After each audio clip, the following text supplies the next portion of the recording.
All right, so let's talk about debt snowball. It's been around for ages, right? And it's got a lot of popularity. Obviously, Dave Ramsey has made it very popular as well. And this isn't a knock on Dave Ramsey because he's even come out with it that he's like, look, the way that I do debt snowball is not pure math. He understands that there's probably some more advantageous alternatives that mathematically make more sense. And I get it because there's some credit to what he says. He's focusing on behaviors and small wins. So his debt snowball is focused on the smallest balance first. So let's say you have a small debt, focus on your income, your discretionary income towards the smallest debt first, and then you move on to the next smallest, right?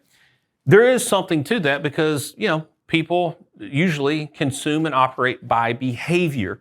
However, I want to give you a paradigm shift and also give you an alternative because at Replace University, we like to treat people like adults and give you the information and you make the decision yourself.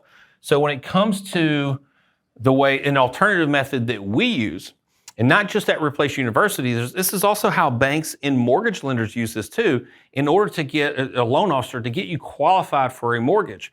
Let's say you're refinancing and you've only got an X amount of equity, but your debt outside of your mortgage is more than the equity you have.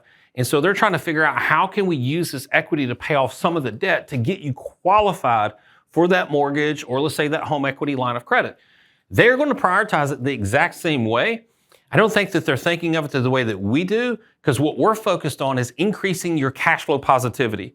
So if you have a finite amount of income, let's say you make $10,000 a month, you got $5,000 of expenses, you got $5,000 of discretionary income. If you don't have a side hustle or create a side hustle or an entrepreneur and your income is pretty stagnant, then that's what you have to work with. That's the typical American is you've got that $5,000 of discretionary income to work with. So how can we maximize that cash flow positivity and get the most bang for our buck? So the way that we look at it is we want to prioritize our debt by payment to debt ratio. So what that means is you're going to take your minimum payment on that debt and divide it by the balance on that debt. And it's going to spit out a number, let's say 0.04. Well, that represents 4%. It could be 0.007. Well, that represents 0.7%, so even less than 1%. So you take the minimum payment and divide it by the balance, and that's going to give you a ratio, a payment to debt ratio. And then what we're going to do is we're going to list those debts from highest percentage to lowest percentage. And again, this is going to maximize your cash flow. This is going to give you the biggest bang for the buck of whatever cash flow you have. By paying off this debt, it's going to not only lower your debt to income ratio, but it's also going to increase your cash flow positivity the most efficient way. So here's how it looks. Let me give you some examples of some debts here. So I've got a car loan, I've got a credit card, I got one credit card, I got another credit card down here, I got a personal loan, I got an RV loan. So this car loan has a $30,000 balance at a $750 a month payment. I think that's pretty fair, especially with today's rates. 0% would be roughly $500. So let's say you got 6-7% interest rate on that. You're at $750 per month. So that's going to represent a 4% payment to debt ratio. Typically, you will see that installment loans are going to have the highest payment to debt ratio versus lines of credit. So we move on to credit card number one here. You got a $5,000 balance. The minimum payment's $100. That represents 2%. You got a personal loan here at $12,000 at $300 a month. That represents 2.5%. So again, where are we getting these numbers? You take that number and divide it into that number, which will spit out that number. You got an RV loan, $75,000 for $550 a month. If you're not in the RV world like I am, we have 2 RVs, then you realize that RVs you can finance for 20 years. It's very much like a boat. You can finance it for 15, 20 years. And so that's why you see a payment that is substantially lower than, let's say the car loan, even though the balance is substantially higher. Now, the average consumer may look at it and be like, that's the biggest debt that we have, consumer debt that we have. So if I have this equity, I want to tackle that first. We have to look at paying off debt in 2 ways that are actually very similar. One, how are we maximizing our dollars by paying off the most important debts that's going to give us the biggest impact? But paying off debt is very similar to investing. If you wanted to invest, would you want to get a 4% return? Or would you want to get a 0.7% return? It's the exact same thing. We have finite amount of dollars, so what we pay off, we need to get the biggest bang for our buck, and we need to get the biggest rate of return. So that's essentially what we've done here. You got credit card number 2, has an $8,000 balance, $225 a month, which spits out a 2.81% payment to debt ratio. So if I were to prioritize these, what does it look like?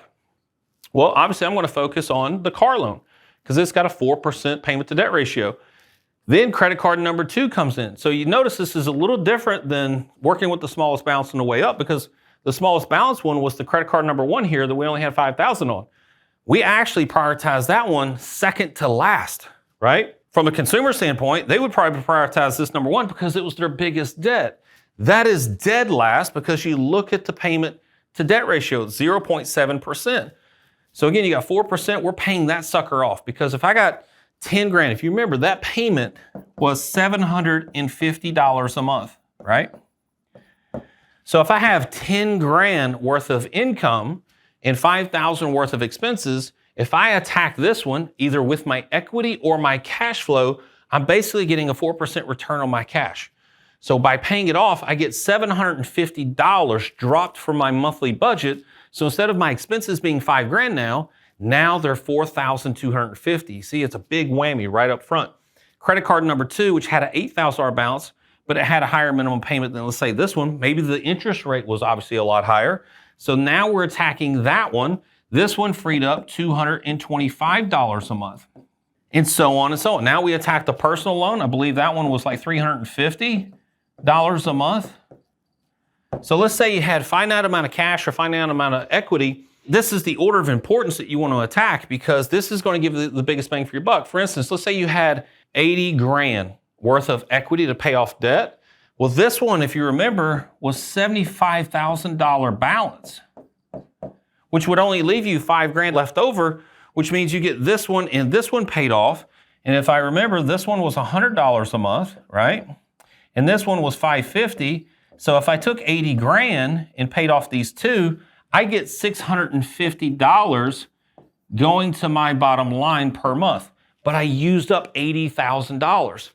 Vice versa, this one was 30 grand, so I got 50 left over. I'm already exceeding it just by paying off this one car. But now I've got 50 grand left over. This one I believe was 12 grand. So I get that one knocked off. Now we're, help me out here, 975. And then we're at 1325. So for less cash, I can pay off these 3 debts versus these 2 debts and still have money left over. So it's all about getting the most bang for your buck. And this is how, if you're looking to qualify for a mortgage, or if you're looking to qualify for a home equity line of credit, this is what a smart loan officer should be focusing on, is lowering your debt ratio by focusing and prioritizing your debts in this way. But even on becoming debt-free and looking at it as an investment, this is also what you should be doing with your cash or your equity, is prioritizing your debts this way. This is the mathematical most efficient way to do it. And again, not a knock on Dave Ramsey, because I get it. Some people need those quick wins to build momentum and move on to the next one. There is something to be said about that. However, you can't dispute the math on this. Even he can't dispute it. He agrees it's not mathematically correct. This is probably the best way to attack debt. Hope you enjoyed this. Take care. God bless.